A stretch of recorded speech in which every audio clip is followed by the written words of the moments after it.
Aqui então um slide que a gente vê a anatomia de uma uva. Então a uva é constituída de talos, de casca, de polpa, e que isso dão essas características e essas substâncias que vão produzir um vinho de boa qualidade. Normalmente uma uva vinífera, ou seja, que dá um vinho de boa qualidade, elas são pequenas, cascas espessas, por quê? Porque concentra bastante corantes e sucos concentrados em açúcares e outras essências que vão dar o vinho de boa qualidade.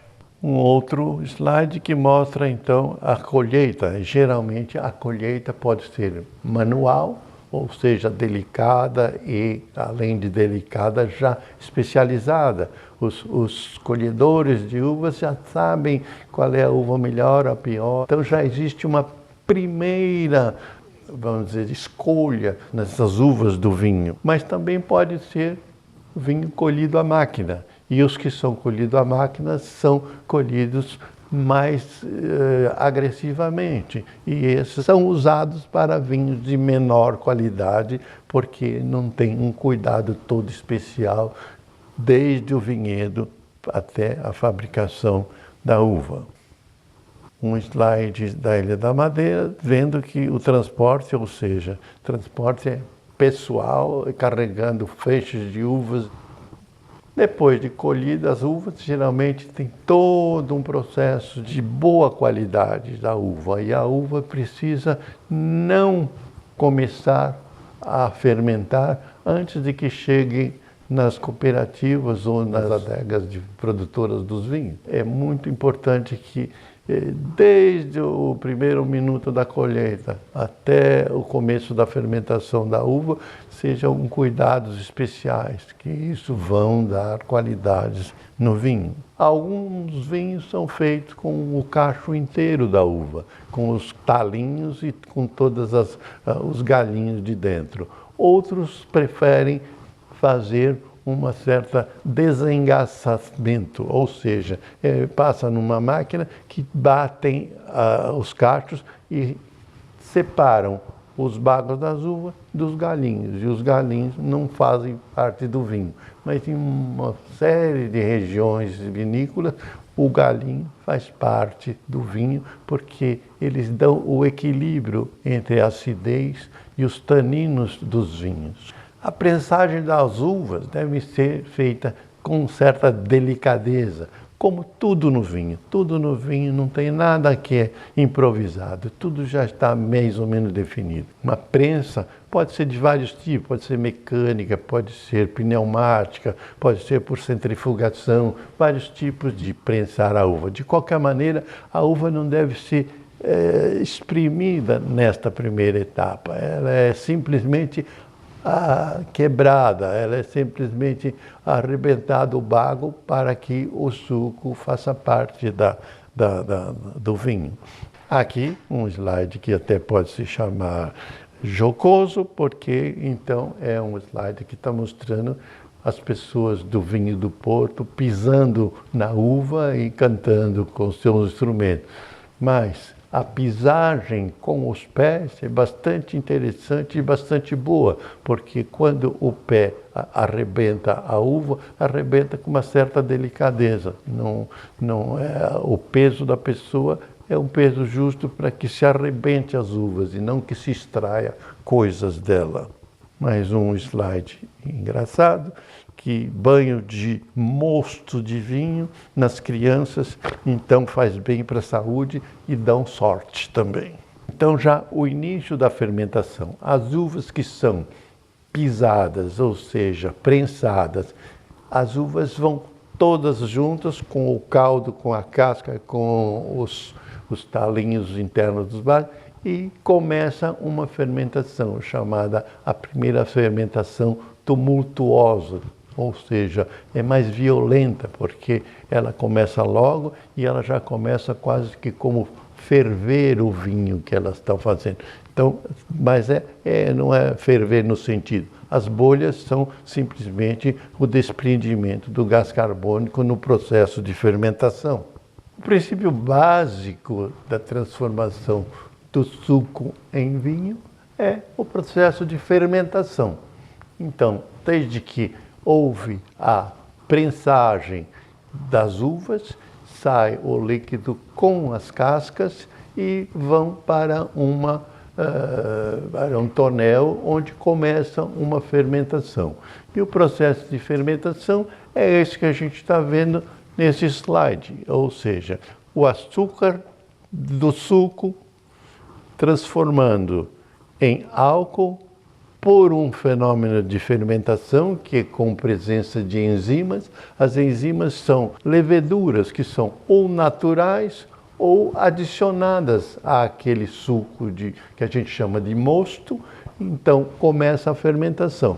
Então o processo de fermentação é o caldo, o açúcar do suco vai se transformar por um processo de fermentação em álcool, mais gás carbônico, mais outras substâncias e ainda desprende calor nesse processo. As vinificações básicas, como a gente vê nesse slide, são vinificação em vinho branco, em vinho tinto e em vinho rosado. Pouquinha diferença em cada um deles. As vinificações para vinho branco, a fermentação é feita de um suco sem as cascas. Isso quer dizer, isso a gente chama de fermentar em branco, ou seja, não tem as cascas das uvas, é só o suco das uvas. Se deixa ou se quer o vinho tinto, tem que se deixar a fermentação acontecer em presença do suco com as cascas. Por quê? Porque nas cascas é que estão as cores dos vinhos, todos os pigmentos que vão dar uma certa beleza na cor e na intensidade das cores, estão nas cascas das uvas. E o vinho rosé também pode ser um tipo especial de transformação, não vamos dizer de fermentação, mas para se produzir vinho branco só usa o suco, para se produzir vinho tinto só usa-se frutas com as cascas. E para fazer vinhos rosés tem diferentes técnicas, pode misturar um pouquinho de vinho tinto com vinho branco, pode-se botar um pouquinho de casca dentro do suco que está sendo fermentado. Tem várias maneiras que vocês podem ver no slide seguinte.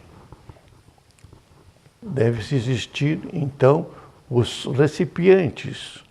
Os recipientes, desde o mais simples, como nesse slide a gente está vendo, é o recipiente feito artesanalmente. Isto aí é lá na região dos vinhos, onde o vinho nasceu, na Geórgia, na Ásia. Então, vê-se aí um artesão fazendo a sua própria barrica, no sentido de um recipiente onde se guarda o vinho, onde se fermenta o vinho, onde se envelhece o vinho e onde se consome o vinho.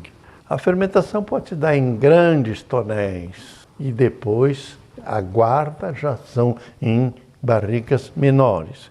Então, a fermentação pode ser feita mais ou menos, não descontroladamente, porque geralmente esses grandes tonéis estão dentro de adegas muito favoráveis pela temperatura, pela localização. Depois pode-se fermentar o vinho dentro de cubas de aço, em que se faz o controle da temperatura.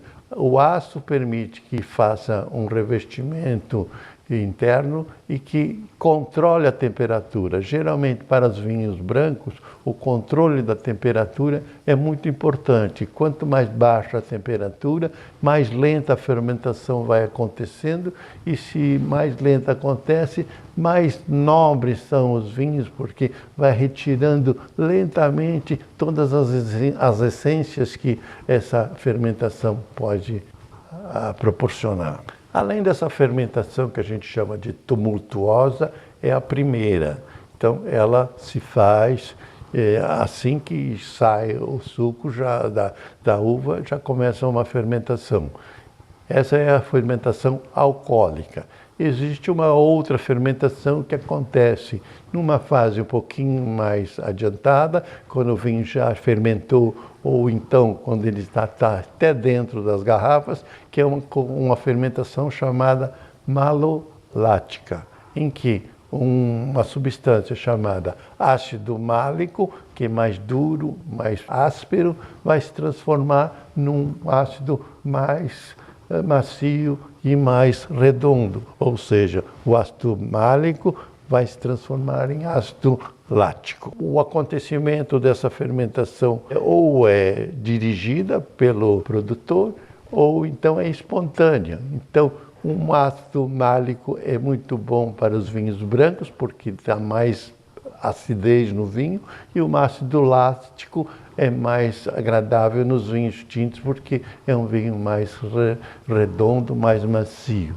Depois que essa fermentação se fez, então ou termina, porque ela tem um momento que ela termina, esgota-se todos os açúcares fermentáveis, então o vinho fica estável. Daí o vinho tem que ser, então, amadurecido, ou antes disso tem que ser clarificado, ou seja, tirar as impurezas grosseiras do vinho. E existem várias maneiras de tirar essas impurezas. A mais comum, mais simples, é a decantação, é esperar que baixe todas aquelas partículas grosseiras que estão em suspensão. Pode ser decantação, como vocês veem no slide, filtragem, centrifugação e adição de substâncias que aglutinam essas impurezas, como clara de ovo, sangue fresco, cola de peixe, caseína, gelatina. Então, são substâncias que fazem precipitar e o vinho fica límpido e lindo para se consumir. A maturação desses vinhos pode ser feita em vários momentos, ou começa desde o primeiro dia que o vinho está pronto e terminou já toda a quantidade de açúcar fermentável. Pode ser feita a maturação dos vinhos em grandes tonéis, 50 mil litros, em barricas menores, que são as famosas, de 220 litros na região de Bordeaux.